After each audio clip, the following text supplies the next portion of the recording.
Olá, eu sou Silmara Gonzaga, esse é o canal Ancestralidade Sagrada e a conversa de hoje é sobre o tema: no que você bota fé?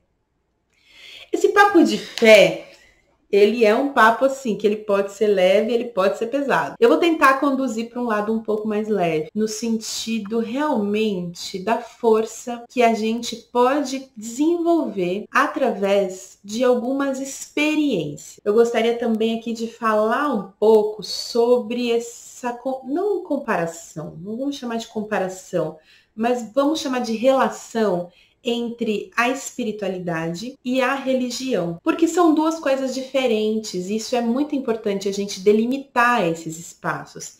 A religião, ela está muito conectada com doutrinas, com dogmas, com um sistema para que aquela situação da espiritualidade aconteça. Então, geralmente você tem uma escritura sagrada, algum mestre, algum direcionamento de caminho que te diz, olha, faz essa trilha aqui que você vai alcançar alguns processos de humanização, de iluminação, de desenvolvimento de valores humanos que são necessários para a nossa convivência aqui nesse plano material, nesse plano físico das relações. Então isso é muito importante, tem o seu valor.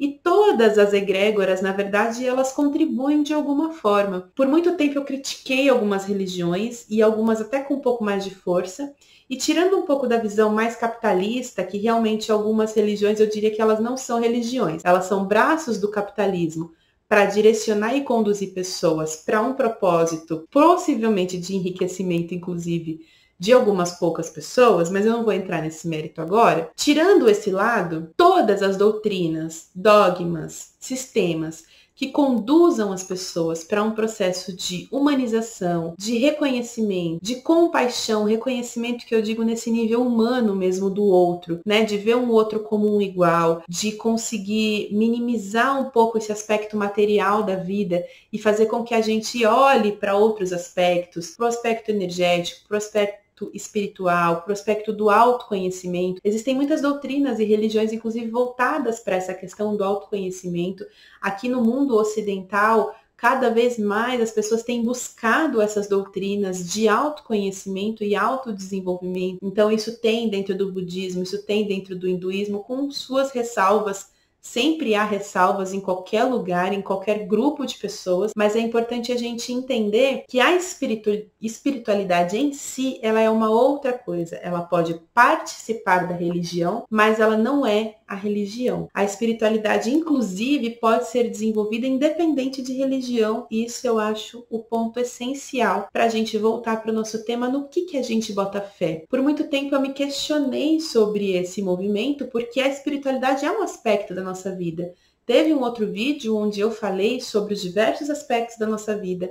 Falei sobre a importância da ferramenta terapêutica Roda da Vida, onde a gente abre um leque para realmente observar os diversos aspectos da nossa vida. E a partir desses diversos aspectos, a gente enxerga que a espiritualidade é um aspecto importante, é um aspecto que precisa ser cuidado, que precisa ser olhado, porque se a gente não olha para esse aspecto, às vezes ele fica lá na nossa pontuação mínima. Isso pode desarmonizar todos os outros aspectos também do nosso ciclo e da nossa vida. Então é importante olhar que tudo tem a sua importância e a espiritualidade tem a sua importância nesse meio. E aí quando eu coloco sobre o que a gente bota fé, eu diria que tudo aquilo que a gente bota fé cabe dentro da espiritualidade. Então por muito tempo eu me perguntava qual que é o meu lugar, né? Onde eu preciso pertencer para me sentir acolhida, para me sentir que estou caminhando dentro de algum caminho, de alguma verdade, de alguma coisa que me conduza a algum lugar. E nisso eu fui experimentando alguns grupos, então eu passei por diversas experiências de grupos religiosos, de participar de doutrinas por algum tempo, aprendi muito em cada uma delas, sou grata por todas as experiências e por todos os grupos, tanto pelas suas coisas boas, quanto pelas suas coisas que a gente diz que são coisas ruins, mas que são lições de convivência, né? Então, com tudo a gente aprende dentro das convivências de grupo.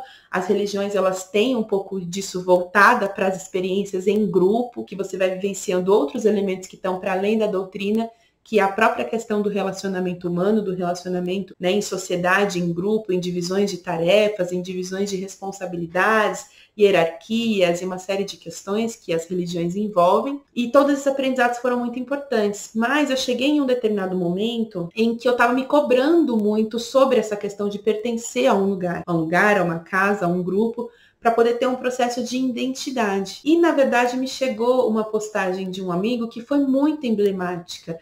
Ela dizia exatamente assim, que na verdade a gente passa pelos lugares, os lugares passam pela gente, mas a gente não pertence a nenhum lugar, a gente só pertence a si mesmo. E aí, junto com essa experiência de pertencer a si mesmo, você vai agregando outras experiências, lugares pelos quais você passa, que você se identifica, que você fica um pouco mais de tempo ou um pouco menos de tempo, e tudo isso vai construindo a sua espiritualidade. Mas a jornada mesmo, ela é sozinha. Então, você precisa encontrar esse lugar de se alimentar dessas diversas pontes e forças e experiências e pessoas e vozes e repertórios, mas ao mesmo tempo você tem que saber que nada disso é definitivo, que tudo é transitório, a única coisa que é definitiva é você com você mesma. E aí, dentro desse movimento, eu trago a pergunta: no que você bota fé? Se você bota fé no tarô, o tarô pode ser desenvolvimento de espiritualidade para você. Se você bota fé nas ervas, podem ser um caminho de cura, trabalho de energia e espiritualidade. Se você bota fé nos grupos, estar em grupos pode trazer um desenvolvimento da sua espiritualidade. O que você bota fé? Né? O que você acredita? O que te movimenta? O que você fala, não, ali...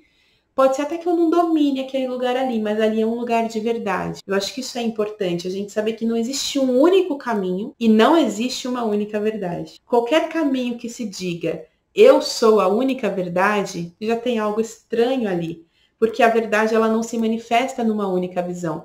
Ela é múltipla, ela é plural. E por que ela precisa ser plural? Porque os corpos são plurais, porque as experiências são plurais. Então, se os corpos e as experiências são múltiplas e plurais, como que você vai ter um único caminho que conduza todos os pensamentos para um único lugar? Eu diria que o ponto de chegada talvez seja o mesmo, mas os caminhos que cada um vai trilhar, eles são diversos e são caminhos de verdade. Então, é importante a gente abrir um pouco a mente para esse processo da espiritualidade, entender também a nossa autorresponsabilidade com a nossa espiritualidade. Eu acredito que uma das coisas que acontece muitas vezes, que a gente terceiriza isso, terceiriza a nossa comunicação com a nossa consciência, a nossa comunicação com as nossas divindades, a nossa comunicação com a nossa fé. Coloca alguém ali no meio, entre a gente e o mundo espiritual. E eu preciso acionar essa pessoa ou esse espaço toda vez que eu quiser acionar essa força espiritual. E na verdade não é assim. Eu fui aprendendo muito pelos meus processos que, na verdade, essa pessoa ela é só um guia, um condutor, que ela pode ajudar em algum momento. Mas todo esse processo não depende dessa pessoa que está no meio. Depende muito mais da gente. E tudo isso que a gente pensa que está do lado de lá dessa pessoa, na verdade está dentro da nossa casa. Está dentro do nosso corpo. O nosso corpo é um templo. A nossa casa é um templo. Eu não preciso estar em nenhum lugar para poder desenvolver minha espiritualidade. Eu não preciso estar em nenhum lugar para conversar com o meu Deus ou com as minhas deusas. Então não importa o nome que eu dê para essas divindades, não importa o nome que eu dou para as forças que eu acredito, o que importa é que eu veja e vivencie essas experiências com a minha verdade, trilhando os meus passos, né? Qualquer mestre iluminado pode dar dicas de caminhada. Mas não adianta você seguir todos os passinhos que ele deu, você não vai chegar no mesmo lugar que ele, porque as caminhadas são individuais. Então eu acredito muito nisso, acredito que a gente precisa renovar a nossa fé naquilo que a gente bota fé, a gente precisa exercitar isso mais, se conectar mais com esse processo da individualidade, sabendo e respeitando que há pessoas que precisam de outros caminhos, né? Eu falo, existe o chicote para quem precisa de chicote, e existe todos os outros caminhos para quem precisa dos outros caminhos. Tudo tem importância, o importante é a gente sair do espaço do julgamento, olhar o que serve para a gente e não se preocupar com o que está servindo para o outro.